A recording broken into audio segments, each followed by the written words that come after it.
Vem comigo na passagem de Mateus 14, versículo 22, onde diz que Jesus anda sobre as águas. Jesus pediu que os seus discípulos fossem adiante com o barco, enquanto ele despedia a multidão. E quando o barco estava lá no meio do mar, sobreveio um vento ao contrário.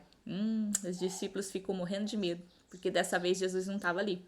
Jesus tinha ficado lá, despedindo a multidão. Aí o que aconteceu? De repente aparece Jesus andando sobre as águas.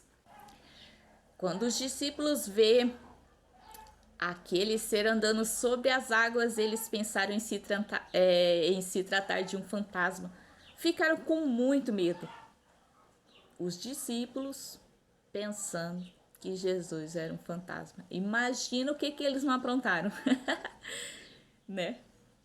No meio do mar, o vento forte e alguém andando sobre as águas. É para ter medo ou não? Com certeza. E Jesus disse: "Tende bom ânimo, sou eu, não temais." Esta palavra certamente tem acalmado os seus discípulos, porque era uma palavra conhecida. Jesus usava essas palavras.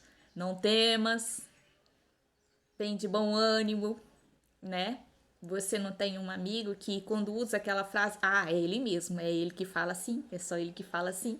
Então Jesus, né? A gente conhece Jesus muito nessas passagens. Não temas, inclusive não temas. Na Bíblia tem 366 vezes. Um para cada dia. O ano tem 365 dias, então vai ter um dia que você vai ter que usar dois. Um dia só. Dois não temas.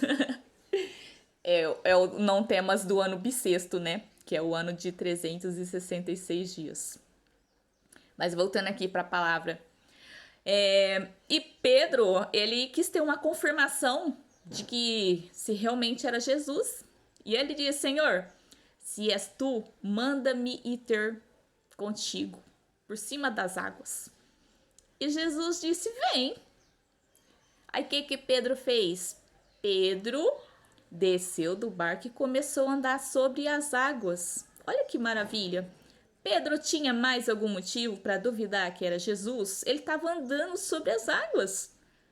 Não tinha, né?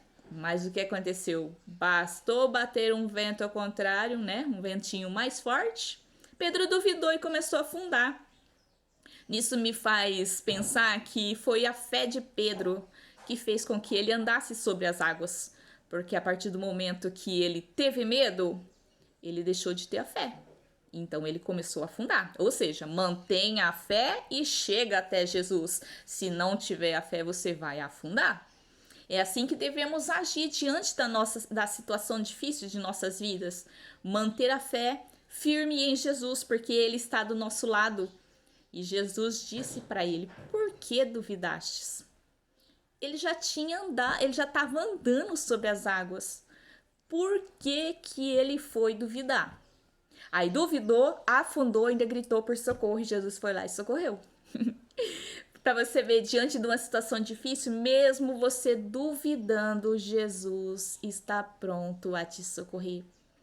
Por isso eu te digo, não temas, mantenha a fé firme em Jesus, porque Ele nunca vai te deixar na mão, Ele sempre vai estar ali para te socorrer. Você viu nessa passagem? Quando o vento bateu ao contrário, quem apareceu? Jesus apareceu.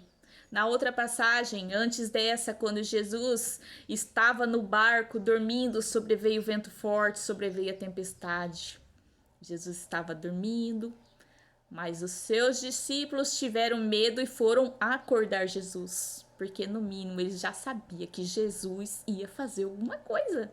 E Jesus fez, acalmou o vento, acalmou a tempestade, e os discípulos ainda perguntou: quem é este que até o mar e o vento lhe obedece? Né? E desta vez foi diferente. Eles tiveram que reconhecer que Jesus é verdadeiramente o Filho de Deus. Jesus sempre vai aparecer para te ajudar, mesmo você não tendo toda aquela fé que você precisa para vencer aquela situação difícil. Muitas das vezes a situação parece impossível, mas não, é nós que estamos aqui, ó, aumentando aquela situação e diminuindo Deus. Porque a partir do momento que a gente enxerga, consegue ver que Deus é muito maior que os nossos problemas, a nossa fé aumenta e tudo fica bem. Porque Deus não desampara os seus filhos. Deus sempre está com a gente na situação difícil. Deus sempre está aí no seu barco, te livrando, te acalmando, te livrando das tempestades que a vida faz questão, né? De nos mostrar que temos que enfrentar tempestades. Mas o que não devemos esquecer é que, em meio à luta, em meio à tempestade, Jesus sempre está no barco.